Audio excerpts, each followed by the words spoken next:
Question ये नहीं है how much do you earn 8 digit 9 digit point is how do you spend save and invest because that is all that defines your net worth, your net security and your safety of life. क्योंकि पैसा अगर ideal पड़ा है, अगर मैं भी मेहनत कर रहा हूँ तो मैं 2 पैसे कमा रहा हूँ। साइमल्टेनियसली मेरा पैसा भी है, वो भी कुछ कमा के लाए। Is financial planning a stress or it's a path to lead to a stress-free life? अगर हम किसी भी डॉक्टर के पास कभी भी जाते हैं तो हम जब तक उसको पूरा नहीं बताएँगे तो प्रॉपर्ली आपको प्रिस्क्रिप्शन नहीं मिल सकता दवाई का। तो same simultaneously with the wealth management doctor. Investment के पॉइंट से जब हम आते हैं, एक तो हो गया कि आपका एक डेली एक्सपेंस है, मंथली या जो भी है आपका, वो आप उसमें से निकालते हैं आपके expense and then you want to invest so that you grow.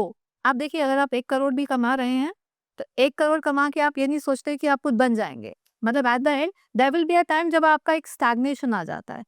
तब उस टाइम के लिए आप वो अपने आप को इतना क्या स्ट्रॉन्ग बना पाते हैं? तुम्हें स्टार्ट तो एक छोटे से अमाउंट से ही करनी है और डे 1 से करनी है। तो then we can get a good corpus at the time of for the financial goals जो हमारे टाइम टू टाइम आएँगे।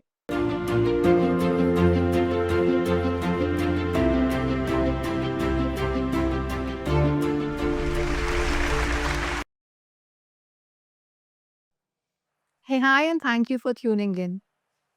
क्वेश्चन ये नहीं है how much do you earn 8 digit 9 digit point is how do you spend save and invest because that is all that defines your net worth, your net security and your safety of life. Today we are here not to discuss kya financial planning zaruri hai, is it important? We are here to discuss, is financial planning a stress or it's a path to lead to a stress-free life? Today we have our eminent guest with us who's been a financial advisor in his sector. We have Mr. Pankaj Jain with us who will share his insights about why financial planning is worth to make a stress-free life. Let's welcome Mr. Pankaj on our platform. Hi Pankaj and thank you for honoring us. Thank you, Survi ji, for inviting me in this podcast. It's a pleasure. Pankaj, financial planning जो मैं सोचती हूँ तो लगता है बहुत बड़ा काम है। लगता है कि जब आज अगर 4 डिजिट कमा रही हूँ, 5 डिजिट कमा रही हूँ तो 6 कमाऊँगी तब शुरू करूँगी। Is this the right approach? देखिए, फाइनेंशियल प्लानिंग अमाउंट की नहीं होती कि भी हम कमा कितना रहे हैं। बात कमाने की नहीं है कि आएगा 4 डिजिट में है, 5 में है, 6 में है, बट फाइनेंशियल प्लानिंग होती है कि हमें जितना भी जो भी अमाउंट आ रहा है, अगर उसको प्लान करना है। हमें यहाँ पर अर्निंग की प्लानिंग की बात नहीं कर रहे हैं, वो that is a separate growth chart कि भई मुझे ये प्रमोशन लेके इतना कमाना है, वो एक अलग सिनेरियो हो जाता है। तो यहाँ पे तो ये है कि जो भी मेरा एक्स अमाउंट आ रहा है, मुझे उसमें से कितना इन्वेस्ट करना है और कितना अपने लिए रखना है।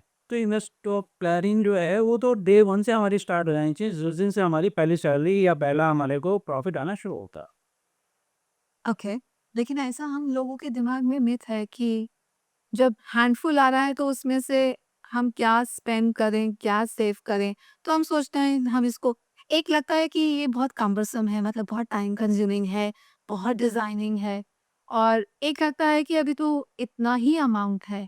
क्या इतना ही अमाउंट एक गलत सोच है? नहीं, देखिए छोटे से अमाउंट से ही तो हम आगे बढ़ पाएँगे। और रही बात कि भई जो ऑलरेडी रिच है, वो उसको उसका नाम क्या उसके लिए प्लानिंग तो इतना काम नहीं करेगी ना, वो तो ऑलरेडी प्लान करके वो रिच बन चुका है। यहाँ पर तो हमें वो ही तो स्टार्ट करना है कि हम भी उस पोजीशन तक पहुँच सकें। तो इसमें तो मेरा यही कहना है कि भई नींद से इतना भी प्यार ना करो कि मंज़िल भी ख्वाब बन जाए। उठो, जागो और तब तक मत रुको, जब तक तुम्हारा लक्ष्य प्राप्त ना हो जाए। तो हमें स्टार्ट तो एक छोटे से अमाउंट से ही करनी है और डे 1 से करनी है। तो then we can get a good corpus at the time of for the financial goals जो हमारे टाइम टू टाइम आएँगे। तो हर आदमी के अलग-अलग फाइनेंशियल गोल्स होते हैं। तो वो तभी अचीव हो पाएँगे जब हम डे 1 से स्टार्ट करेंगे और छोटे से अमाउंट से स्टार्ट करेंगे। It's not need of a very huge amount for investment और starting. How much I take from this is like even बच्चे को अगर पॉकेट मनी मिलती है तो उसकी भी फाइनेंशियल प्लानिंग बच्चे को शुरू से ये हैबिट? आप खुद देखिएगा, बचपन से हम लोग घर में पिगी बैंक और ये सब रखते हैं। बेटी की भी रखते थे, गर्ल्स तो पिगी बैंक या वो बारबी वाली डॉल की एक पिगी बैंक टाइप होती थी, तो बचपन से बच्चों को आदत होती है इन्वेस्टमेंट की। वो तो कुछ कहीं न कहीं बड़े होके शायद हम लोग उसको फाइनेंशियल इतना अ, उसको स्ट्रैटेजी हम उसकी नहीं बना पाते या हम उसको इतना सजेस्ट नहीं कर पाते कि जो हमने ये पैसे इकट्ठे करे हैं उसको हम इन्वेस्ट कर दें। कहीं न कहीं उनको खर्चे की सोचते रहते हैं हमेशा कि ये इतना इकट्ठा हो गया, एक इसका ही गिफ्ट ला के दे दिया, उसका खिलौना ला के दे दिया। अगर हमने उसको उसने तो आदत डाल ली इन्वेस्टमेंट की, बट हमने उसकी आदत को ग्रो नहीं करा। अगर हम वो भी ग्रोथ करते चले जाएँ तो अब तो बैंकों ने भी स्टार्ट कर दिया कि 10 साल के बच्चे भी एक इंडिपेंडेंट बैंक अकाउंट खोल सकते हैं। ये एज़ पर आरबीआई का भी नॉर्म्स आ गई है इसके ऊपर कि अब अंडर गार्डियनशिप 10 साल के से ऊपर के बच्चे भी विदाउट गार्डियनशिप अकाउंट खोल सकते हैं। They can handle the account, they can even cheque book भी उनके नाम से आएगी, उनका डेबिट कार्ड भी उनके नाम से आएगा। तो गवर्नमेंट इतना तो प्रोवोक कर रही है इन्वेस्टमेंट के लिए, तभी तो उसने बोला कि साहब 10 साल के बच्चे भी अपना अकाउंट खोल सकते हैं। तो हमें शुरू से ही आदत अगर हमें पड़ जाती तो फिर हमें जब हमारी पहली सैलरी आ रही होती है, जब हमारी इनकम स्टार्ट हो रही होती है, तब हमें इतना सोचने की आवश्यकता नहीं पड़ती क्योंकि हम ऑलरेडी उस सिस्टम में डल चुके होते हैं। आपकी बात सही है, बचपन से हम इनकलकेट तो करते हैं बच्चे पिग्गी बैंक में या, लेकिन वो एक सिंपल वे ऑफ इन्वेस्टमेंट होता है कि चलो हमें अगर 1000 रुपीज़ मिला तो हम इसमें से 100 रुपीज़ या कुछ कहीं से मिला तो हम उसमें डालते हैं। ये एक ईज़ी वे होता है। पर व्हेन वी ग्रो, जब हम एक एज पे आ जाते हैं, तो फाइनेंशियल प्लानिंग एक ये मेरे दिमाग में है, is it that difficult to put your financial goals and financial plans on the paper? क्योंकि मैं इस चीज़ से थोड़ा-सा हेजिटेट करती हूँ कि मैं पेपर पे लिखूँ या मैं एक डॉक्यूमेंट बनाऊँ कि आज मैं साल, 2 साल, आज मैं इतना अर्न कर रही हूँ। ये नॉर्मल लोगों का ट्रेंड है या मैं अपने अंदर ही सिर्फ देखती हूँ? मेरी ज़्यादातर लोग थोड़ा-सा है ना इस पॉइंट पे डिस्कशन करने से एक तो हिचकिचाते हैं। करेक्ट। अब हिचकिचाहट के भी 2 कारण होते हैं कि भई एक तो वो नहीं चाहता कि भई एक्स आदमी को मेरे बारे में पता चले, या तो मेरे पे बहुत कम है, तो मैं नहीं चाहता कि उसको पता चल जाए यार इसकी तो भई स्थिति ठीक नहीं है, या उस पे बहुत ज़्यादा है तो भी वो डिस्कस नहीं करता। बट अगर हम किसी भी डॉक्टर के पास कभी भी जाते हैं तो हम जब तक उसको पूरा नहीं बताएँगे तो प्रॉपर्ली आपको प्रिस्क्रिप्शन नहीं मिल सकता दवाई का। तो same simultaneously with the wealth management doctor, कि अगर आपको नहीं दिया है, आपके पास कुछ भी नहीं है, तो आप एक बार डिस्कस करके उसको आप चार्ट बनाए नहीं बनाए, एटलीस्ट आपको ये तो पता है कि भई मेरे को अगले 5 साल में, 10 साल में मेरे ये फाइनेंशियल गोल्स हैं कि भई बच्चे की स्टडी का गोल हो सकता है, बच्चे की मैरिज का गोल हो सकता है, मेरे इसका नाम क्या रिटायरमेंट का गोल हो सकता है। तो उसके लिए इतना पेपर वर्क की आवश्यकता नहीं है, उसके लिए आप एक डिस्कशन करके you can get the solutions.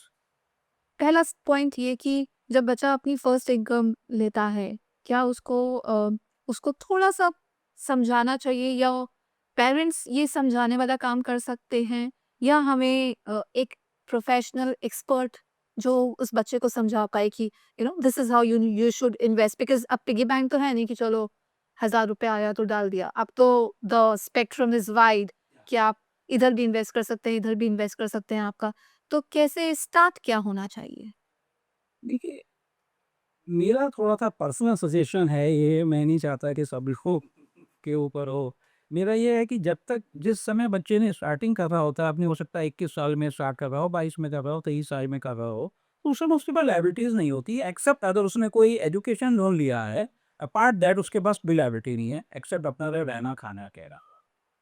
तो मेरा ये कहना है कि भई जो एक्सपेंस हमारा एक रहने-खाने के लिए हम मैक्सिमम हम उस एज में देखिए, जब हमारी एज ग्रो हो जाती है, फैमिली बड़ी हो जाती है, तो एक्सपेंस रेशियो थोड़ा चेंज हो जाएगा। बट स्टार्टिंग में एटलीस्ट उसको 50% of his income has to invest. जब तक कि उसकी लायबिलिटीज़ नहीं बढ़ती हैं लाइफ में, तब तक इतना अगर वो कर ले, तो यही जो आज इन्वेस्ट करेगा 3 साल, 4 साल, ये उसके लॉन्ग होराइज़न में बहुत ज़्यादा काम आएगा। क्योंकि वो कहीं न कहीं कंपाउंडिंग होके एक रिटायरमेंट कॉर्पस भी कह सकते हैं, आने वाले 15-20 साल बाद उसको एक सपोज़ मकान भी लेना है, तो उसके लिए डाउन पेमेंट के लिए भी इन बहुत सारी चीज़ें जो मुझे अभी करनी है, पर आज मुझे नहीं करनी है वो, बट करनी है। 10 साल बाद, कुछ 15 साल बाद, कुछ 20 साल बाद। तो वो ये छोटा कॉर्पस 3 साल का, 4 साल का बहुत काम आएगा आगे। तो मेरा सजेशन बच्चों को यही है कि भई जो स्टार्ट अर्निंग कर रहा है, तो एटलीस्ट स्टार्टिंग में अपने जो भी अगर एजुकेशन लोन की ईएमआई के बाद और अपना थोड़ा सा ज़रा हम होराइजन कुछ समय के लिए कंट्रोल में रखें अपना खर्चों के ऊपर, तो we can earn and we can save lot of money for our future.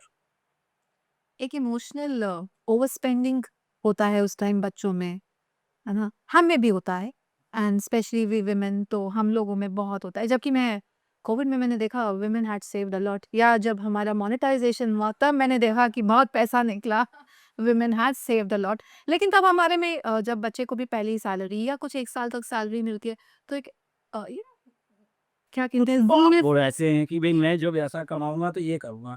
ठीक है, मैं ऐसा नहीं कहता कि भई आप B1 से आप कर लीजिएगा, ठीक है।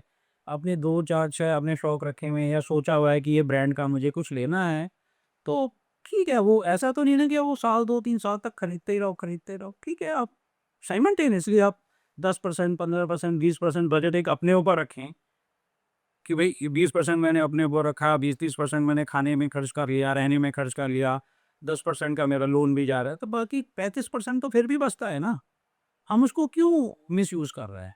या हम उसको क्यों सेविंग में रखा है? मैंने बहुत से बच्चे देखे हैं अभी भी, अकाउंट में पैसा पड़ा रहता है उनके, ठीक है, उनकी नहीं है नेचर खर्च करने की, in spite of that investment नहीं कर रहे हैं। हमने उसको आइडियल छोड़ दिया। हमें उसको आइडियल नहीं छोड़ना है ना, एटलीस्ट आज मुझे सेविंग में मुझे पैसा रख के हमें क्या मिलेगा? 3.5% 4%, हमारा inflation he more than 6% in a year है। तो वो तो मैं पैसा अपने सेविंग में वो भी घटा रहा हूँ। तो कहीं न कहीं मुझे अपने पैसे को भी काम पे लगाना पड़ेगा सो दैट इन्फ्लेशन को बीट करके अल्टीमेटली मैं 4 से 6% और कमा सकूँ। तो this is the financial planning. इसमें तो आपको कुछ करना ही नहीं है, पैसे तो हैं ऑलरेडी आपके अकाउंट में। With how I should utilise financial literacy चाहिए बस, करेक्ट। या एक आपको फाइनेंशियल एडवाइज़र चाहिए। तो जैसे हम एक स्टार्टिंग ऑफ द करियर है जो बच्चा अर्न करना, एक मिड लाइफ में होता है, हम एक पॉइंट हमारा होता है कि हाँ हम रिटायरमेंट की तरफ, या हम अपनी नेट सिक्योरिटी कितनी बढ़ा रहे हैं या नेट वर्थ कितनी बढ़ा रहे हैं। तो क्या फाइनेंशियल प्लानिंग हर स्टेज के लिए सेम होती है या रेशो प्रपोर्शन बदलता है?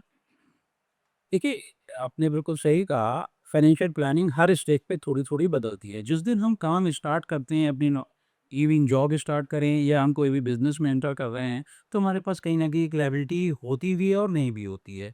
बट हमारे पास रिस्क सबसे पहले हमें अपने रिस्क को कवर करना है, investment is the second thing. देखिए, रिस्क को कवरेज में सबसे पहले आदमी को अपना टर्म इंश्योरेंस लेना चाहिए। अब टर्म इंश्योरेंस में हर आदमी को लगता है कि भई मुझे इसका कुछ भी रिवार्ड नहीं मिलेगा, एंड में कुछ नहीं मिलेगा, मैं नहीं ले रहा हूँ। हमारे पिछले लोगों से भी वो पेरेंट्स से भी सुनता आता है, फैमिली में भी सुनता है, अपने फ्रेंड सर्कल में भी सुनता है कि इट्स नॉट अ इन्वेस्टमेंट। मैं यही कहता हूँ, ये इन्वेस्टमेंट नहीं है। हमें सबसे पहले रिस्क को अपने मैनेज करना है, उसके बाद हमें इन्वेस्टमेंट में जाना है। अगर आप कहें तो मैं इसको पूरा एक बेटर रहेगा हमारे ऑडियंस के लिए कि क्या प्रपोर्शन रहना चाहिए और ये क्यों इम्पोर्टेंट है? नहीं, यहाँ प्रोपोर्शन नहीं, यहाँ तो सबसे पहले हमें एक टर्म इंश्योरेंस आदमी को लेना चाहिए। टर्म इंश्योरेंस से क्या होगा कि अगर सपोज़ आज इतना अनसर्टेनिटी आज भी है, पहले भी थी, तो कहीं न कहीं अगर कोई मिसहैपनिंग होती है, तो एट लीस्ट मेरी फैमिली को या मेरे जो भी लोन्स वगैरह लिए हुए हैं, उसका बर्डन किसी थर्ड पर्सन पे ना पड़े। तो मुझे एक टर्म इंश्योरेंस पहले दिन में ले लेना चाहिए, और कम एज पे बहुत कम अमाउंट का आता है, नेग्लिजिबल अमाउंट आती है ये। तो अब वो कितना लेना चाहिए, ये थोड़ा-सा डिस्कशन का पॉइंट हो जाता है, और ये हर आदमी टू आदमी अलग-अलग हो जाता है कि उसकी क्या इनकम है और उसकी कितनी लायबिलिटीज़ हैं। अकॉर्डिंगली हम इसको ह्यूमन लाइफ वैल्यू कैलकुलेट करके इसकी एक अमाउंट निकाली जा सकती है। साइमल्टेनियसली सेकंड रह जाता है मेडिकल इंश्योरेंस। आपने 10 साल तक, 15 साल तक कमाते रह गए, आपने बहुत अच्छा जोड़ लिया, बट अगर आपने मेडिकल इंश्योरेंस नहीं लिया, तो साइमल्टेनियसली किसी भी दिन, किसी को भी कोई एक बीमारी हो सकती है, जो आपका सारा कॉर्पस 10 साल का, 15 साल का इन्वेस्टमेंट का तुरंत साइपन हो जाएगा आपका, और आप देखते रह जाएँगे। ठीक है, हो सकता है आपने इतना जोड़ लिया हो पहले साल, आपने 15 लाख रुपए मेडिकल में खर्च कर दिया। That can be recurring expenses also. Next year भी वो सपोज़ बीमारी उठ गई ऊपर, या वो कुछ प्रॉब्लम और आ गई, तो वो कंटिन्यूएशन में चला गया, तो सेकंड ईयर आप कैसे करेंगे? बहुत से ऐसे मैंने देखे हैं अपने इन्वेस्टमेंट लाइन में, डिस्कशन में, कि जिन्होंने कहा कि भई हम तो 10 साल से दे रहे थे, कुछ भी नहीं हुआ। हमने कहा हमें तो क्या होगा? अभी तो हमारी एज ही नहीं है, जब होगा तब ले लेंगे। जब आपको कोई दिक्कत होने वाली होगी, आप 35, 40, 45 में जा रहे होंगे, तो कोई ना कोई अगर सपोज़ दिक्कत हो गई, आप उस दिन आप मेडिकल इंश्योरेंस लेने की सोचेंगे, तो मेडिकल इंश्योरेंस भी आपको मेडिकल इंश्योरेंस नहीं देंगी कंपनियाँ आपको, क्योंकि मेडिकल इंश्योरेंस भी आपको तभी मिलेगा जब आप फिट होंगे। अनफिट के केस में आपको मेडिकल इंश्योरेंस भी नहीं मिलेगा। तो उस दिन कंपनियाँ आपको रिजेक्ट कर देंगी। आज आपने उनको रिजेक्ट कर रखा है, उस दिन वो आपको रिजेक्ट कर देंगी। तो ये भी डे 1 की ही प्लानिंग है। अगेन रिस्क मैनेजमेंट में ही आता है ये भी, कि पहला term insurance, then medical insurance, then you can go ahead कि अब तब आप एक्सपेंड कर सकते हो, तब आप अपने फाइनेंशियल गोल्स बना सकते हो कि मुझे एक लग्ज़री कार लेनी है, मुझे मकान लेना है, मुझे एक इंटरनेशनल टूर करना है, मुझे इसका नाम क्या अपनी अर्ली रिटायरमेंट लेना है, फाइनेंशियल फ्रीडम लेना है, ये सब हम थर्ड थर्ड में आएगा, third onwards. First risk mitigation करना है, term insurance, then medical insurance. Perfect. ये this makes a lot of sense कि हाँ, पहले आप अपना अपने आप को सेफ सिक्योर कर दीजिए, आपकी इंश्योरेंस होनी चाहिए, आपके पास मेडिकल होना चाहिए for yourself, for your family as well. Third step आता है, लेकिन इसमें पॉइंट है save and spend and invest, सही? उसके बाद हमने ये तो हमने कर लिया, सेफ्टी कर ली अपनी। इन्वेस्टमेंट के पॉइंट से जब हम आते हैं, एक तो हो गया कि आपका एक डेली एक्सपेंस है, मंथली या जो भी है आपका, वो आप उसमें से निकालते हैं आपके expense and then you want to invest so that you grow. आप देखिए, अगर आप 1 करोड़ भी कमा रहे हैं, तो 1 करोड़ कमा के आप ये नहीं सोचते कि आप कुछ बन जाएँगे। मतलब at the end there will be a time जब आपका एक स्टैग्नेशन आ जाता है। तब उस टाइम के लिए आप वो अपने आप को इतना क्या स्ट्रॉन्ग बना पाते हैं, दैट इज़ द पॉइंट। हमें इन्वेस्टमेंट के प्लान से कैसे सोचना चाहिए। चलिए, हमने ये सब चीज़ें स्पेक्ट्रम्स पे फुलफिलमेंट कर लिया। अब हम इन्वेस्टमेंट के प्लान से हमारा क्या माइंडसेट होना चाहिए? हमारे क्या पॉइंट्स होने चाहिए कंसिडरिंग कि मेरा ग्रोथ प्रोस्पेक्ट क्या है या मेरा सेविंग प्रोस्पेक्ट या मैं क्या चाहता हूँ? वो इन्वेस्टमेंट क्या होनी चाहिए? देखिए, स्टार्टिंग तो इन्वेस्टमेंट की हमारी उससे ही होगी ना कि भाई अब हमारे वाले केस में कहीं न कहीं अगर मैंने कोई फाइनेंशियल गोल अपने दिमाग में कोई फिक्स कर रखा है कि भई मुझे कुछ समय बाद ये चाहिए, इतने साल बाद ये चाहिए, इतने साल बाद ये चाहिए, तो उसके हिसाब से हम प्लानिंग कर सकते हैं। और अगर आपके पास ऐसा कोई गोल नहीं है, देन उस केस में क्या होगा कि भई आपको एटलीस्ट अगर आपने अपना कुछ भी अमाउंट बचाया है, तो एटलीस्ट हम ऐसे-ऐसे इंस्ट्रूमेंट्स में इन्वेस्ट करें, जहाँ पर हम एटलीस्ट अपने इन्फ्लेशन को बीट करते हुए आगे हमारी ग्रोथ हो। क्योंकि पैसा अगर आइडियल पड़ा है, अगर मैं भी मेहनत कर रहा हूँ, तो मैं 2 पैसे कमा रहा हूँ। साइमल्टेनियसली मेरा पैसा भी है, वो भी कुछ कमा के लाए, वो आइडियल नहीं बैठे। एग्ज़ैक्टली। तो पैसे को कमाने के लिए मेरा उसमें से यही सजेशन होगा कि भई आप एक ही लाइन में ना चलें। There are so many venues कि आप कहीं न कहीं आप प्रॉपर्टी में भी कुछ इन्वेस्ट कर सकते हैं, कुछ आप गोल्ड में इन्वेस्ट कीजिएगा और कुछ आप म्यूचुअल फंड में भी इन्वेस्ट कीजिएगा, क्योंकि ये तीनों एटलीस्ट ऐसे हैं कि जो गोल्ड है हमारा इन्फ्लेशन की हेजिंग करता है, प्रॉपर्टी थोड़ा लॉन्ग टर्म के लिए होती है। और जो म्यूचुअल फंड है उससे क्या होता है कि हमारा एक तो ग्रोथ भी है, कंपाउंडिंग इंटरेस्ट मिलता है इसमें सबसे ज़्यादा, जो कि eighth wonder of the world है, कंपाउंडिंग।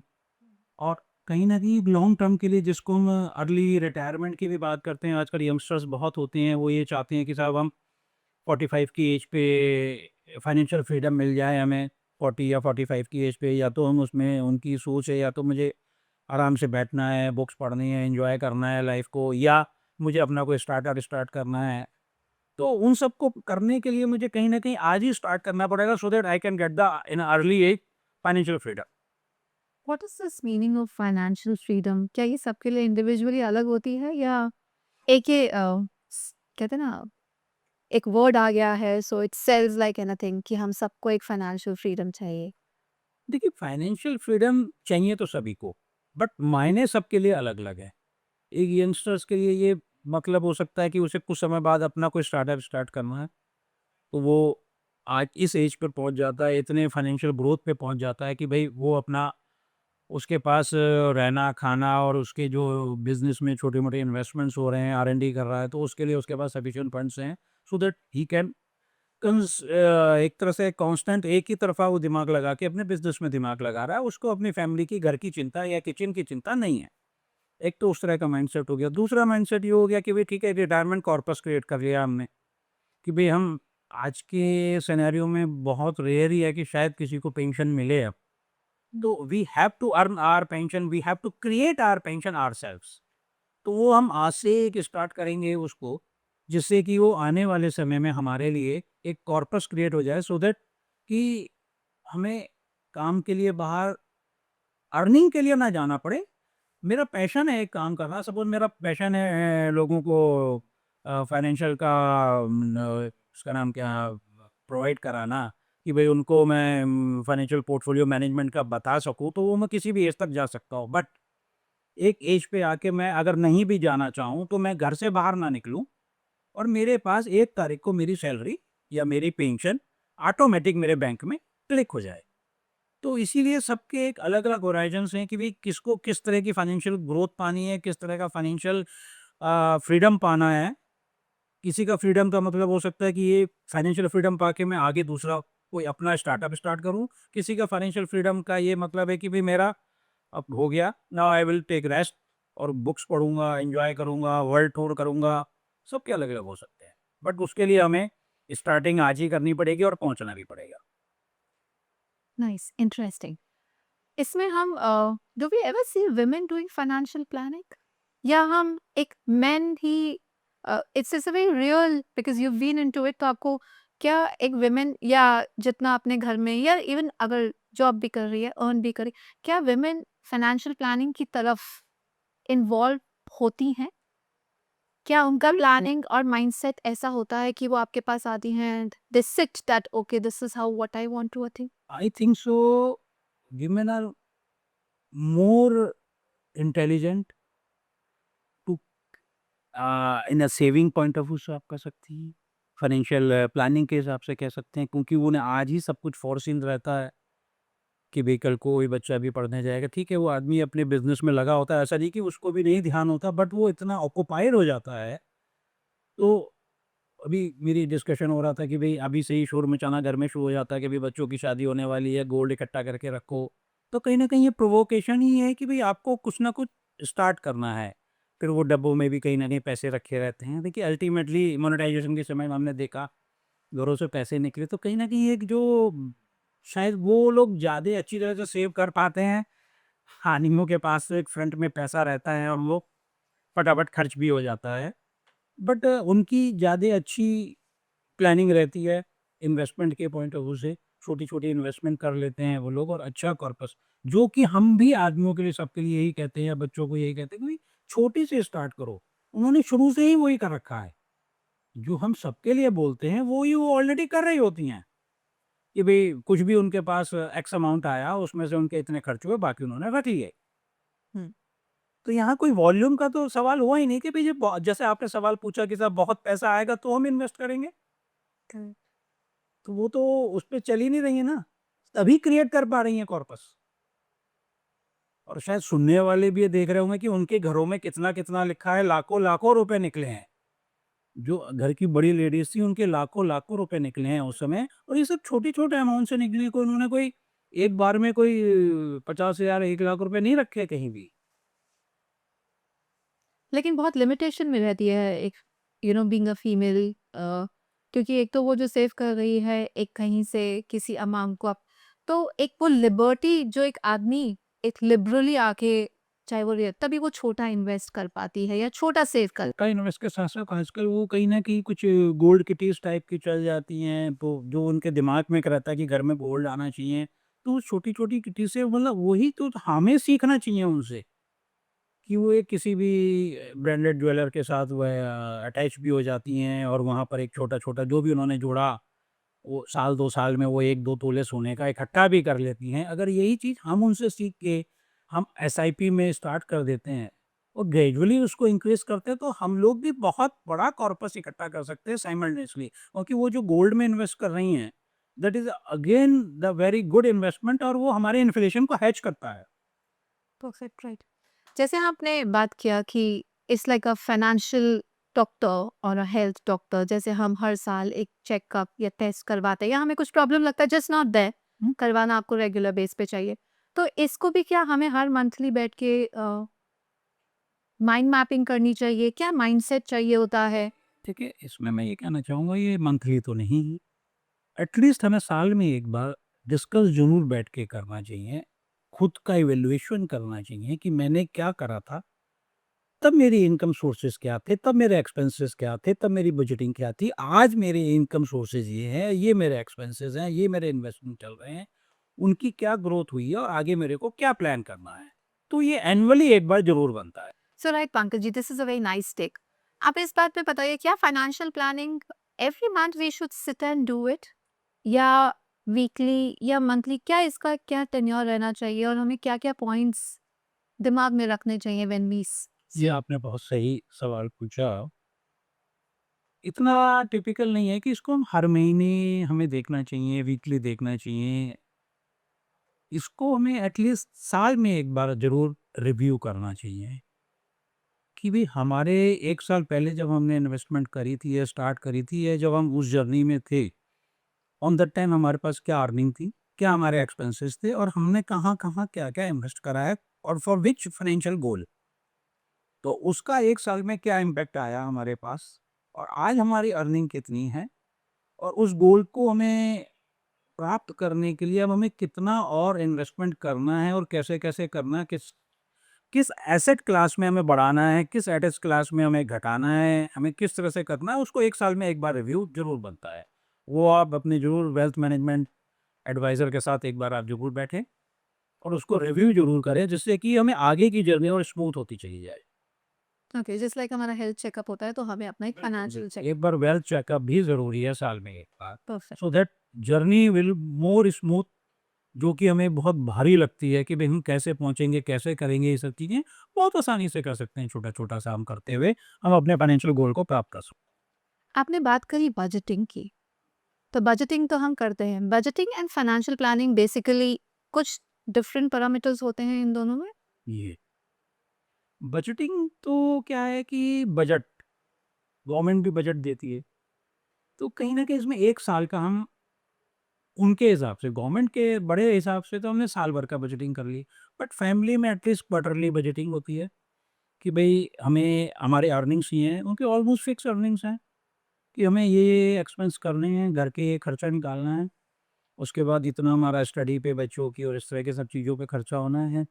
हमारा एंटरटेनमेंट भी इसमें सबसे ज़्यादा इम्पोर्टेंट है कि हमें उसका भी हमेशा एक कोई ना कोई पॉइंट, एक परसेंटेज हमेशा रखनी चाहिए, जिससे कि घर में एक हमारे सब लोगों में स्फूर्ति बनी रहे, काम करने की ललक बनी रहे, पढ़ाई की बच्चों में एक स्मार्टनेस हमेशा बनी रहे कि भई हमने एंटरटेनमेंट भी करना है और उसके बाद हमें एक इन्वेस्टमेंट भी करना है।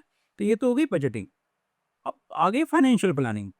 बजटिंग तो होती है थोड़े से कम समय के लिए, 3 महीने, 6 महीने, साल भर की बजटिंग हो गई। बट जो फाइनेंशियल प्लानिंग होती है, इट्स अ लॉन्ग होराइज़न कि ये 5 साल की, 10 साल की, 15 साल की, 20 साल की भी होती है। क्योंकि हर पड़ाव अलग-अलग आता है लाइफ़ में कि कब बच्चों का स्टडी के समय हमें चाहिए। आज हम कुछ भी हायर स्टडी के लिए जाते हैं, तो 25-50 लाख, 1 करोड़ रुपए मामूली बात हो जाती है और एकदम से किसी के लिए भी निकालना बहुत मुश्किल होता है, चाहे वो बिज़नेसमैन हो, चाहे वो सर्विस क्लास आदमी हो। तो वो एक अलग गोल हो गया। उसके बाद फिर वो बच्चे की इंडिया में तो आज भी कहीं न कहीं मैरिज का एक पॉइंट आज भी है कि भई वहाँ पे भी हमें एक्सपेंस करना है। उसके बाद फिर हमें इन बिटवीन अपना घर भी एक बनाना है और फिर हमें अपना रिटायरमेंट भी करना है। तो सभी लॉन्ग होराइज़न से this is a financial under the financial planning. But budgeting साल भर की, 6 महीने की, जो हम अपने एक्सपेंस को डे टू डे देखते हुए, वॉच करते हुए हम उसको एक्सपेंस कर रहे हैं और हम थोड़ा सेव कर रहे हैं। This is the difference between budgeting and financial planning. तो जब हम प्लानिंग करते हैं तो इन्वेस्टमेंट के मोड में what is the best, when we talk about, सबसे बेस्ट चीज़ क्या होती है कि हमें आंखें बंद करके इस जगह पे इन्वेस्ट कर देना चाहिए, तो 2 साल बाद, 5 साल बाद, whatever is the goal, हमें वो आउटकम या reward in terms of finance मिल जाए? Just for our audience to know कि जिनको इतनी नॉलेज, इतनी लिटरेट नहीं है, मेरे पास चाहे एक 10। वर्ड आपने यूज़ करा ना, आँख बंद करके, एक तो वो काम कभी नहीं करना चाहिए। इन्वेस्ट करना चाहिए बट आँख बंद करके नहीं करना चाहिए। देखिए, अपनी भी समझ ज़रूरी है, ठीक है? हमने फाइनेंशियल एडवाइज़र रखा, उसके साथ डिस्कस करा, उसने प्लानिंग बनाई, स्ट्रैटेजी बनाई, आपने उसके साथ पूरा एक तो बहुत फेथफुल होना पड़ेगा आपको। सबसे पहला पॉइंट मैं तो यही कहूँगा कि अगर आप फेथफुल हैं, तो आपको उसी हिसाब से आपको गाइडेंस भी सही मिलेगी और आपने आधी चीज़ें बताई और आधी नहीं बताई, तो वो उसी हिसाब से आपको गाइड करेगा और अल्टीमेटली आप उस वाले डेस्टिनेशन पे पहुँच नहीं पाएँगे। और वहाँ पर ये सवाल आ जाता है कि भई हमें कैसे-कैसे करनी है? तो वही होता है कि हर आदमी के लिए अलग-अलग है। आपके फाइनेंशियल गोल्स, आपकी अर्निंग्स अलग हो सकती हैं, आपका रिस्क एपेटाइज़र अलग हो सकता है। हर आदमी का रिस्क एपेटाइज़र अलग है। किस एज पे क्या और क्या फाइनेंशियल गोल कितने समय बाद हमें वो अचीव करना है, तो वो अलग-अलग है। वो उस हिसाब से हमें किस एसेट क्लास में कितना इन्वेस्ट कराना है उनका, वो अलग-अलग यही हो सकता है। हम आज ऐसा एक रूल नहीं दे सकते कि साहब 10% ऐसे कर दो, 20 ऐसे कर दो, 30 ऐसा कर दो, then we will get it.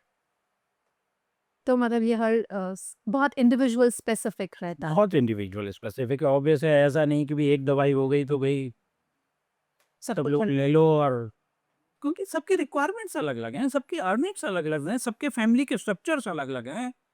मेरे घर में 2 ही लोग हैं, मैं किराए पे रहता हूँ और मेरे इसका नाम क्या आगे मुझे अपनी सिस्टर का भी देखना है। मेरा अलग हो गया सिनेरियो। आपका सिनेरियो है कि आप अपना अपनी वर्किंग कर रही हैं और आपको सिर्फ़ लाइफ़ में अपना आगे बढ़ना है, अपने लिए पीछे की कोई लायबिलिटी नहीं है, आपके पास अपना घर भी है। तो आपके तो गोल अलग हो गए ना, आपके तो खर्चे ही अलग हो गए। करेक्ट।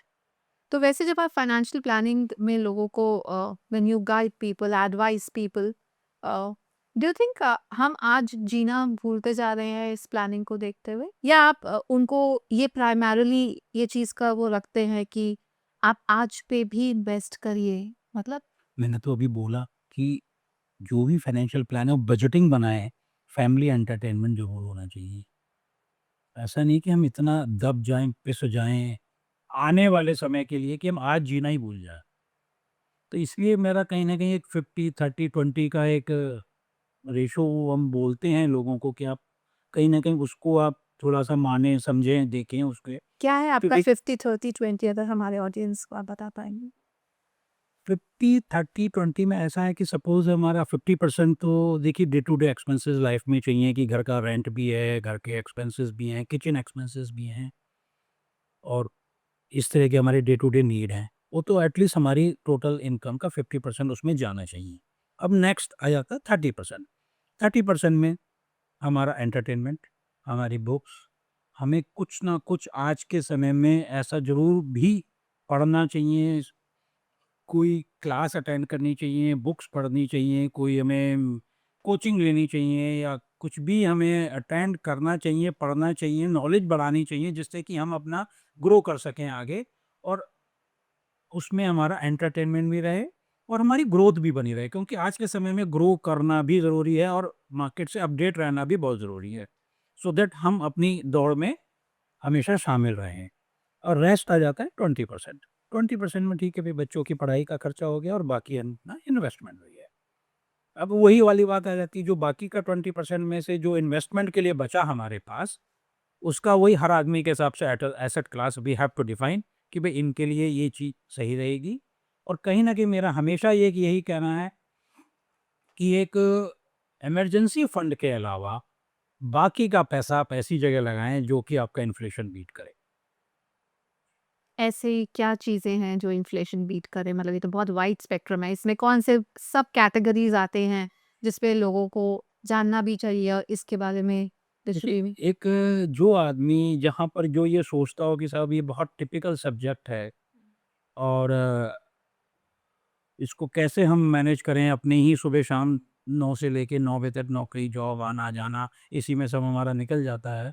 तो यहाँ पर मैं एक यही चीज़ सजेस्ट करना चाहूँगा कि सबसे सेफेस्ट आज के समय में एक म्यूचुअल फंड है, जहाँ पर हमारा इन्फ्लेशन भी बीट होता है और हमें कंपाउंडिंग इंटरेस्ट भी मिलता है। अगर हम 12% का भी इसमें अज़्यूम कर लेते हैं, मार्केट जो बोलता है पिछली स्टडीज़ चली आती हैं, तो एक 12% के हिसाब से हम रूल 72 एक आता है हमारे इन्वेस्टमेंट में, ये रूल 72 में अगर हम इसको 12% इंटरेस्ट को डिवाइड कर देते हैं, तो 6 साल में हमारे पैसे डबल हो जाते हैं। जो आज मैं इन्वेस्ट कर रहा हूँ, वो अगले 6 साल में डबल हो जाएँगे। अगर मैं एफडीज़ वगैरह में जाता हूँ, तो ये अप्रॉक्सिमेटली 10 साल में जाके डबल हो रहा है। तो हम 12% अगर कमा रहे हैं, 6% का इन्फ्लेशन भी है, तो मेरे पास कहीं न कहीं 6% की ग्रोथ आ रही है। अगर मैंने वही एफडी में आज 1 लाख रुपए रखा और 5 साल बाद या 2 साल बाद, 3 साल बाद भी देखता हूँ कि आज अगर सपोज़ 1 लाख में मैं कोई भी आइटम खरीदता हूँ, वो 100 नंबर्स आ रहे हैं, तो वो 3 साल बाद उस 1 लाख से वो 100 नंबर नहीं आएँगे, वो 90 आएँगे या 80 आएँगे या 85 आएँगे। तो अल्टीमेटली मैं अपने पैसों को डी-ग्रोथ कर रहा हूँ।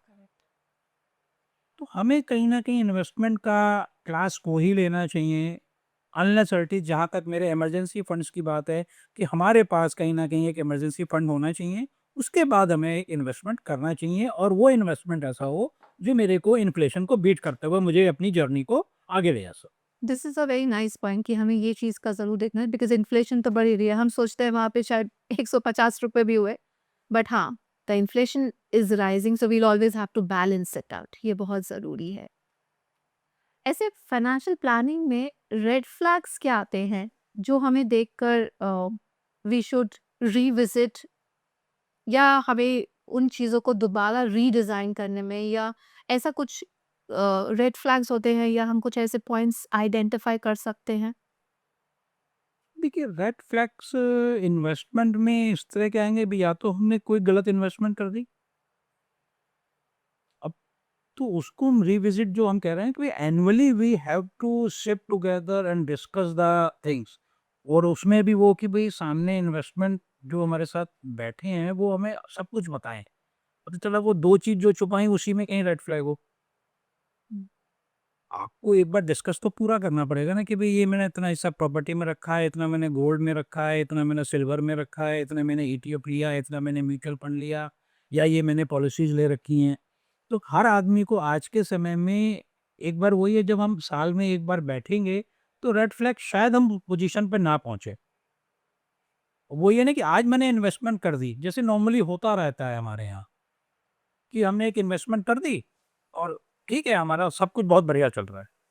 अर्निंग हो रही है, अच्छी जॉब चल रही है, फैमिली बढ़िया चल रही है, और जो इन्वेस्टमेंट करी थी वो ऑटोमेटिक बैंक से डिडक्ट हो रही है। बट उस टाइम विज़िट नहीं कर रहे, उसको रिव्यू नहीं कर रहे हैं। तो मेबी वो रेड फ्लैग में तो नहीं आए, बट आपका जो फाइनेंशियल गोल था, क्योंकि आज अगर आपका जो 1 करोड़ में कोई, अगर आप बच्चे को आप 50 लाख में, सपोज़ आज आप इंजीनियरिंग कराने जा रहे हैं और आज वो बच्चा ही आपका 5 साल का है, तो उसको तो 12 साल बाद इंजीनियरिंग करनी है। तो आज वो 50 लाख में तो नहीं होगी ना। और आपने आज 50 लाख के हिसाब से कॉर्पस इकट्ठा करना शुरू कर दिया। वो 50 लाख मिल भी गया आपको 12 साल बाद, तो वो तो किसी काम का नहीं रहा ना। आपने तो इतनी मेहनत कर ली, इतनी लंबी जर्नी आपने चल ली। इसलिए उसको विज़िट करना बहुत ज़रूरी है, रिव्यू करना बहुत ज़रूरी है, और इन्फ्लेशन को देखते हुए उस समय कितना पैसा चाहिए मुझे, वो बहुत ज़रूरी है। जहाँ हम जाते हैं थोड़ा-सा किसी से बात करें, तो इन्वेस्टमेंट की एडवाइसेज़ बहुत मिलती हैं। बैंक गए तो बैंकर्स से, सीए के पास गए तो सीए से। Is this a right approach basically किसी ने बोला कि मैंने वहाँ इन्वेस्ट किया और म्यूचुअल फंड्स में बेसिकली जब हम इन्वेस्ट कर लेते हैं, what is the right approach to do it? क्या हमें दिमाग में रखना चाहिए and how does this work? देखिए, इन्वेस्टमेंट की ऐसा नहीं होता कि अगर हम बैंक गए तो बैंक वाले ने जो बताया तो गलत बताया। गलत तो वो भी नहीं पता था। सीए के पास गए, वो भी फुल्ली क्वालिफाइड चार्टर्ड अकाउंटेंट है, वो भी गलत नहीं बताते। और हर्ड मेंटालिटी को थोड़ा-सा हमको कंट्रोल करना चाहिए। क्या है ना कि आपको, यही मैंने शुरू में भी अपने पॉडकास्ट में आपको कई बार बताया कि एक हमें एक ना एक एडवाइज़र हमारे पास ज़रूर होना चाहिए, जिसको कि आपका फिर पास्ट भी पता है, आपका प्रेज़ेंट भी पता है, और आपका फ्यूचर का गोल भी उसको पता है। तो he can guide you better than this bank वाला, सीए साहब, या कोई भी। उसे क्या है कि उसको आपका इन तीनों चीज़ों का नहीं पता है। उन्होंने अपने हिसाब से तो सही बताया, बट हो सकता है वो आप पे फिट बैठती हो या नहीं बैठती हो चीज़। तो हमें कहीं न कहीं एक अपना जो एडवाइज़र है उसके साथ अगर हम चलेंगे, तो एक हम गोल को अचीव करने में ज़्यादा कंफर्टेबल होंगे, इंस्टेड ऑफ कि वही वाली बात की हर्ड मेंटालिटी सबसे ज़्यादा प्रॉब्लम है। ऑफ़िस में भी लोग बोलते हैं, "अरे भई मैंने यहाँ लगाया, वहाँ लगाया, तूने नहीं करा क्या?" नहीं, मैंने तो नहीं करा, कर दे। तो अब उसका रिस्क एपेटाइज़र क्या था?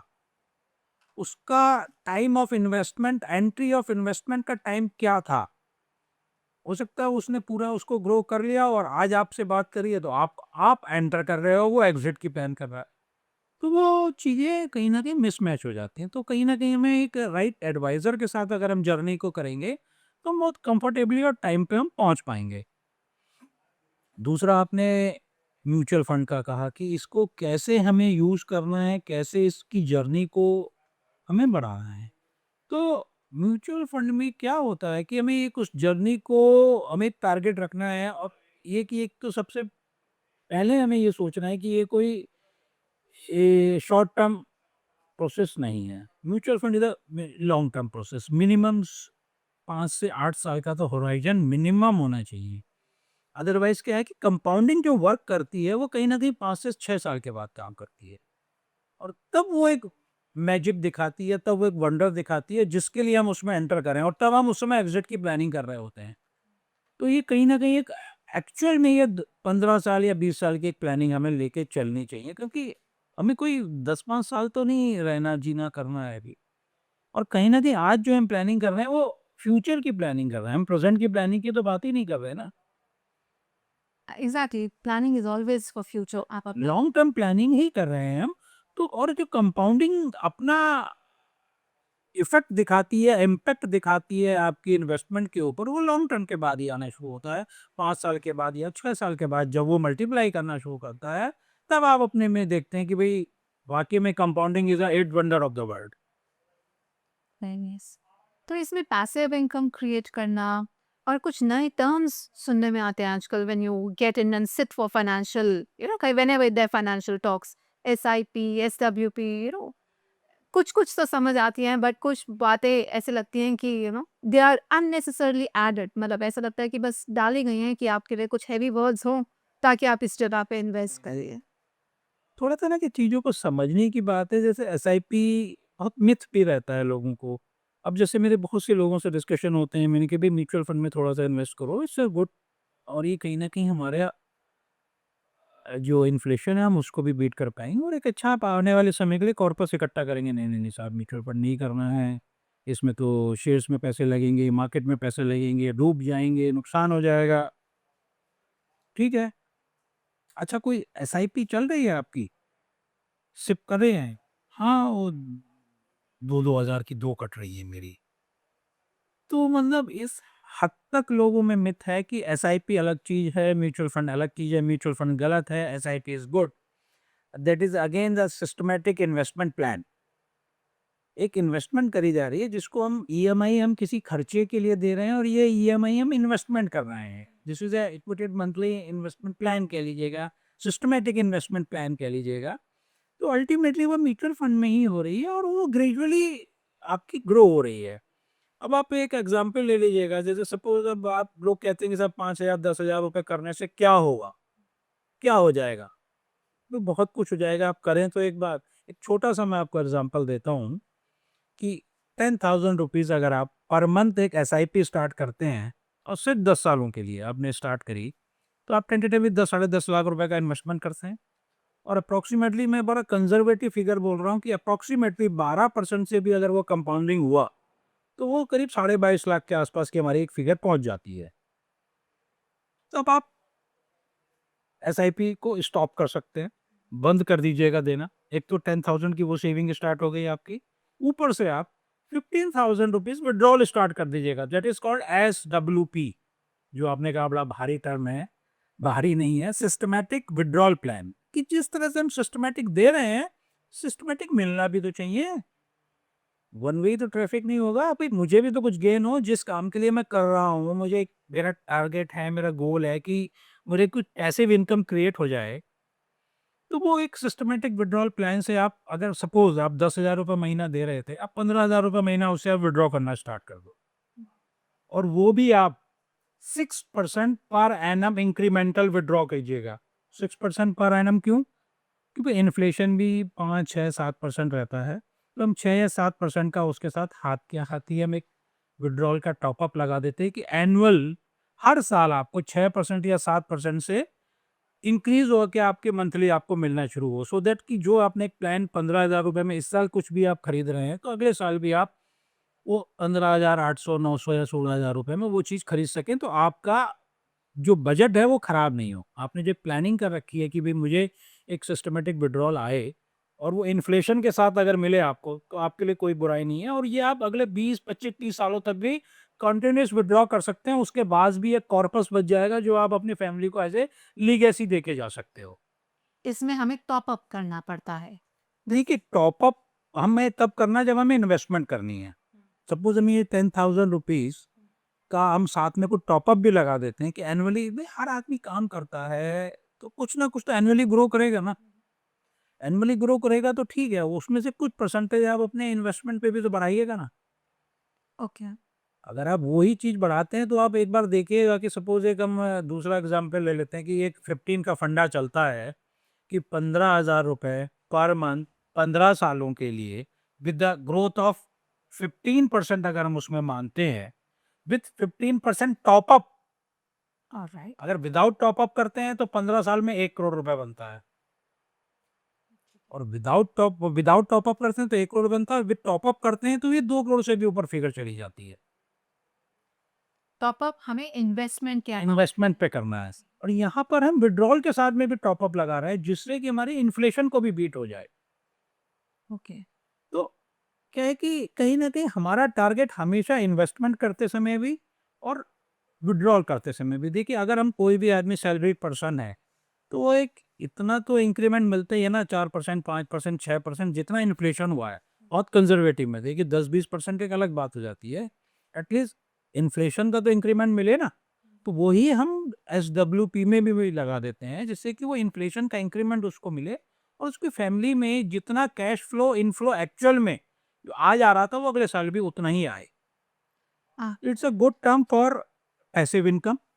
हम इसी को रिटायरमेंट के लिए भी क्रिएट कर सकते हैं कि सपोज आज मैं 40 का हूँ, आज भी मैंने स्टार्ट करी, तो मैं 60 तक पहुँचते-पहुँचते एक रिटायरमेंट का कॉर्पस क्रिएट कर लूँगा और फिर मैं उसमें से ही विथड्रॉल करना स्टार्ट कर दूँगा। विथड्रॉल के बाद भी जो पैसा बच जाता है वो as a legacy I can pass on to my family also. It's a good tool to create a corpus and for the passive income, for retirement purpose, for financial goal जो भी आप अचीव करना चाहते हैं life. So it's not a point कि हमें एक बड़े पॉइंट या बड़ा अमाउंट ही सोचना है कि भाई 10,000 also recurring we can create a good corpus for ourselves and have a stable life. हाँ, of course. That's a good take from but this. वही है कि स्टेप आगे उठाना है हमें। हमें स्टेप इन्वेस्टमेंट की तरफ लेके जाना है कि जब हम पहला स्टेप उठाएँगे, तभी वो हम एक बड़े स्टेप ऑन। मंजिल की तरफ पहुँच पाएँगे। उसके लिए हमें पहला वाला वो स्टेप एक बार तो उठाना है। एक्चुअली हम सोचते हैं पैसा सेफ अंदर लॉकर में रख लें, वही सेविंग में भी रख लीजिएगा, चलो लॉकर में रखना as per government norms allowed नहीं है। अगर आपने सेविंग अकाउंट में भी उसको रख लिया, एफडी में भी रख लिया, ठीक है? एफडी में हमें वहाँ तक रखना है जहाँ तक हमें इमरजेंसी फंड अपने पास रखने हैं। या सेविंग में भी उतना परसेंटेज रखनी है जो कि इमरजेंसी फंड के लिए चाहिए हमें। तो उसके ऊपर एंड अबव जो भी अमाउंट है हमारे पास, you have to invest somewhere else where we can defeat the inflation. No that very rightly said. Cash होना भी बहुत ज़रूरी। हमने बहुत पीछे अभी कोविड टाइम में देखा, people did not even had little to spend on their family. Medical तो दूर की बात है, मतलब घर में खाने को भी नहीं था। सो दैट मैनेजमेंट प्लानिंग में I think this is also very important कि आप कितना लिक्विड कैश अपने पास रखते हैं फॉर एनी नीड।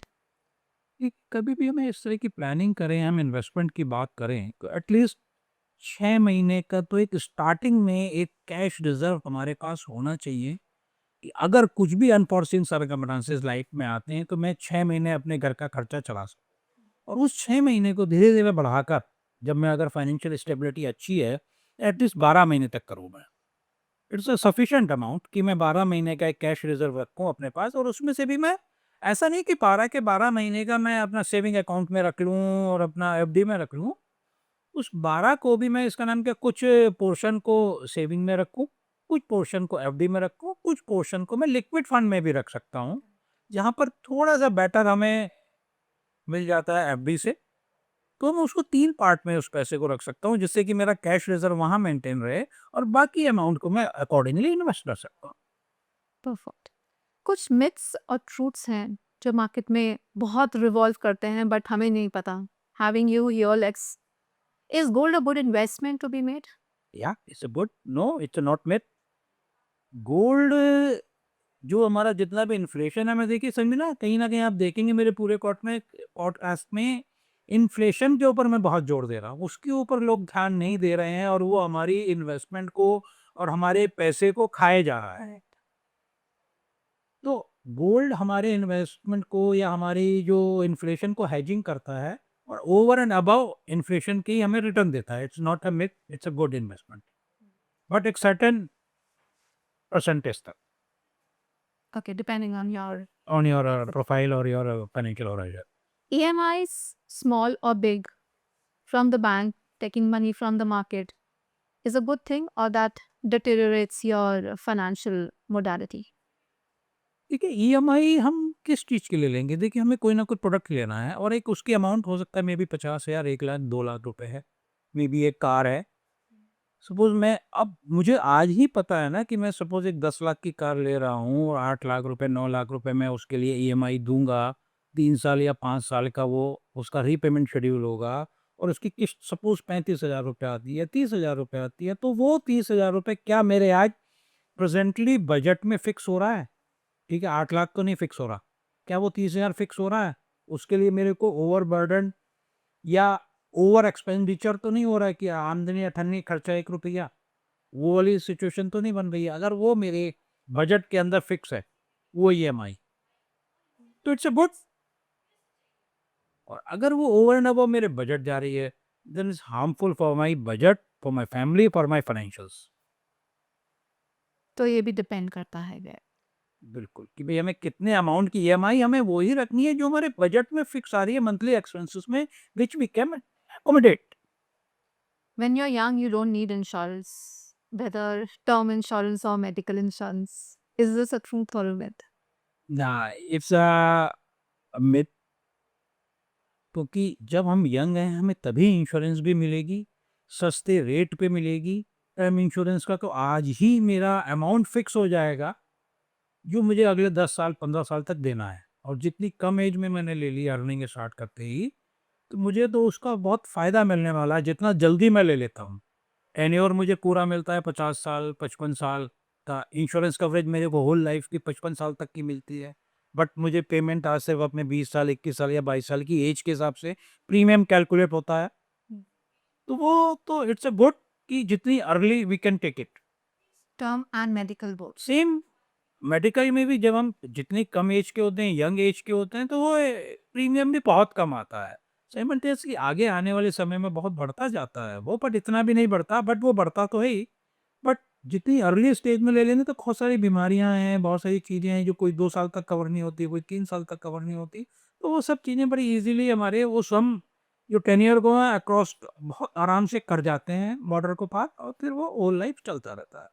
हाँ, वही 2 चीज़ें इसीलिए मैं बार-बार कह रहा हूँ कि ये लेनी बहुत ज़रूरी है, कि जो हमारे रिस्क को मिटिगेट कर रही है लाइफ के। Real s- Investing in real estate is the best investment if you have that amount with you and देखिए, एक घर में सपोज़ आप रह रहे हैं तो 1 आध तक तो सही है। मैं ये नहीं कह रहा कहना चाहूँगा कि हमारा 100% पोर्टफोलियो ठीक है, वहाँ आपको लगता है कि साहब 1 के 2, 2 के 4, 4 के 8 हो रहे हैं, तो आप अपना 100% इन्वेस्टमेंट आप रियल एस्टेट में कर दीजिएगा, क्योंकि कहीं न कहीं हमें इमरजेंसी फंड, कैश क्राइसिस आज नहीं है। एक तो हमें इमरजेंसी फंड वो रखा जो हमें 10-12 महीने के लिए घर खर्चे के लिए हमने अलग से रख लिया। बट एक सडनली लाइफ में कोई भी रिक्वायरमेंट आ सकती है, 20 लाख की, 25 लाख की, 50 लाख की, किसी भी काम से हमारे घर के, और हमने अगर सारा का सारा फंड एग्ज़ॉस्ट कर दिया अपना इन्वेस्टमेंट इन रियल एस्टेट में, जो कि भई ठीक है, आज ये रियल एस्टेट कोई 10-5 लाख रुपए की आती नहीं है, 1 करोड़ की, 2 करोड़ की, 5 करोड़ की। तो अगर सडनली अगर हमें कोई भी फंड की रिक्वायरमेंट पड़ जाती है 20 लाख, 25 लाख, 30 लाख रुपए की, तो हम एकदम उस वाली चीज़ से निकाल नहीं सकते कि भई ऐसा तो पॉसिबल नहीं है कि भई एक छोटा-सा बाथरूम बेच दें हम और 20 लाख रुपए मिल जाए हमें, हम अपना काम चला लें और बाकी हमारा इंटैक्ट रहे। तो इसलिए कहीं न कहीं पूरा पोर्टफोलियो इन्वेस्टमेंट हमारा रियल एस्टेट पे ना हो के वो delightful. डिवाइड हमारा एसेट क्लास में अलग-अलग डिवाइड होना चाहिए, जिससे कि अभी हमें 10, 20, 30 लाख की कैश की भी रिक्वायरमेंट हो, तो हम जिस एसेट क्लास से we can get the funds easily, वहाँ से निकाल लें और बाकी हमारी चीज़ें इंटैक्ट रहें और वो डिस्टर्ब ना हो।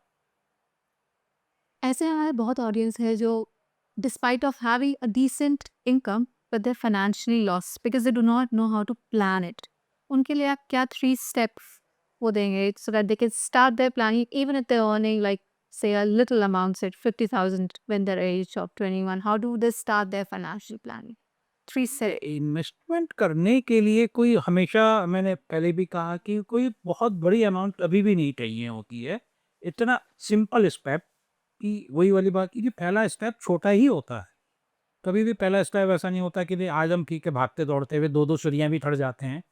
और जब वो बच्चा स्टार्ट करता है चलना तो वो बहुत छोटे से ही खड़ा होना शुरू होता है, एक कदम आगे रखता है। तो उस हिसाब से हमें उस जर्नी को भी यही देखना चाहिए कि भाई हमें शुरू में स्टार्टिंग में हमें छोटे से अमाउंट से करें। आपकी 50,000 की इनकम है तो मैं ये नहीं चाहूँगा कि आप 25,000 का आप उसमें से इन्वेस्ट कर दें।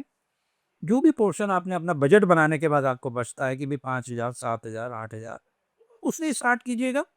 और वही है कि भाई जो स्टार्ट जर्नी कर रहा है तो पहले वो टर्म इंश्योरेंस ले अपना, मेडिकल इंश्योरेंस ले और उसके बाद अपनी इन्वेस्टमेंट जर्नी स्टार्ट करें। या वो कोई से भी अमाउंट से हो, कितने से भी हो, amount is not a matter, कोई पॉइंट नहीं है। टेन्योर एक पॉइंट है हमेशा और मैटर करता। क्योंकि आज 50,000 में से वो 5,000 रुपए इन्वेस्ट कर रहा है तो धीरे-धीरे जब ग्रेजुअली इनकम भी बढ़ेगी, तो इन्वेस्टमेंट भी बढ़ेगा। बट वो वही वाली बात है कि एक बार एक स्टेप पहला तो उठाना पड़ेगा और वो स्टार्ट अगर हमें शुरू से कर लेंगे हम, तो हमारे आने वाले समय के लिए वो फाइनेंशियल गोल में बहुत हेल्प करेगा। So basically जिससे हमने ये टॉपिक स्टार्ट किया था, financial planning is not stress. It is getting a relief or giving you a stress-free life basically. आज आप after so much of experience, what do you advise when you see yourself 15 years back कि मैं शायद वहाँ invest करता तो आज मेरे पास ऐसा कुछ एडवाइस आप अपने यंग सेल्फ को देना चाहते हैं? देखो ऐसा रिग्रेट मुझे अपनी लाइफ में नहीं है कि भाई मैं वहाँ करता क्योंकि डे वन से मेरी 95 से मैं 1995 से मैं इन्वेस्टमेंट और फाइनेंशियल और इन सब में ही इन्वॉल्व हूँ। तो वो मुझे तो रिग्रेट नहीं है बट मैं आज के समय में थोड़ा सा देखता हूँ कि लोगों की इमोशनल बाइंग्स हो जाती हैं। आप सेंटिमेंट्स में कुछ चीज़ें खरीद लेते हैं, बिना सोचे समझे आपने परचेजिंग कर लेते हैं, ओवर बाइंग हो जाती हैं, तो वहाँ इन्वेस्टमेंट थोड़ा-सा पीछे हो जाता है। वो हमारे यहाँ आज भी ज़हन में थोड़ा-सा बैक ऑफ द माइंड में ही रहता है, फ्रंट में बहुत कम आता है। तो मेरा सिर्फ यही कहना है हर यंगस्टर्स के लिए कि भी कोई भी अमाउंट हो, कितना भी अमाउंट हो, you just start to invest. आप किसी भी अमाउंट से स्टार्ट करेंगे तो अल्टीमेटली आप जर्नी पे अपने फाइनेंशियल गोल की फाइनेंशियल जर्नी पे पहुंचेंगे ही पहुंचेंगे, ये 100% गारंटी है। बट उसके लिए आपको पहला कदम खुद उठाना पड़ेगा। एक अच्छे भी एडवाइजर से डिस्कस कीजिएगा, समझिएगा प्लानिंग को कि कैसे कैसे कब कब क्या क्या करनी है so that we can get the financial goal the right time. Very insightful Pankaj ji. Main take away मेरा है एक पहला स्टेप लो, स्टार्ट डूइंग इट। हाँ, what is your last give to आप ऑडियंस जो आप कहना चाहते हैं कि क्या करें, कैसे करें? मेरा यहाँ ऑडियंस के साथ यही कहना है कि जितने भी सब लोग देख रहे हैं, एक तो अपना इन्वेस्टमेंट प्लानिंग को रिव्यू हमेशा करते रहें। पहले तो सबसे पहला स्टार्ट करें, जब स्टार्ट करेंगे तो रिव्यू करेंगे। उससे झिझके नहीं कि अगर हम एडवाइज़र के साथ बैठ रहे हैं तो वो कहीं न कहीं कुछ आपको सेल करने के लिए पुश करेगा, नहीं।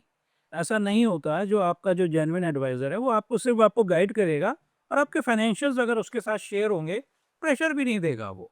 तो लास्ट में मैं तो यही कहना चाहूँगा कि देर से बनो पर ज़रूर कुछ बनो, क्योंकि लोग वक़्त के साथ खैरियत नहीं हैसियत भी पूछते हैं।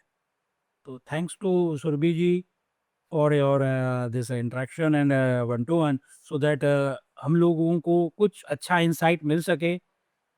Thank you so much. Very well said कि लोग वक्त के साथ खैरियत नहीं हैसियत पूछते हैं। तो आपके पास जितना भी है, take your first step. Consult somebody, speak to someone, be it your father, be it somebody who's financially, who has that awareness and knowledge, and start doing it. That's the first step to do and build a point for a stress free life for yourself. Thank you.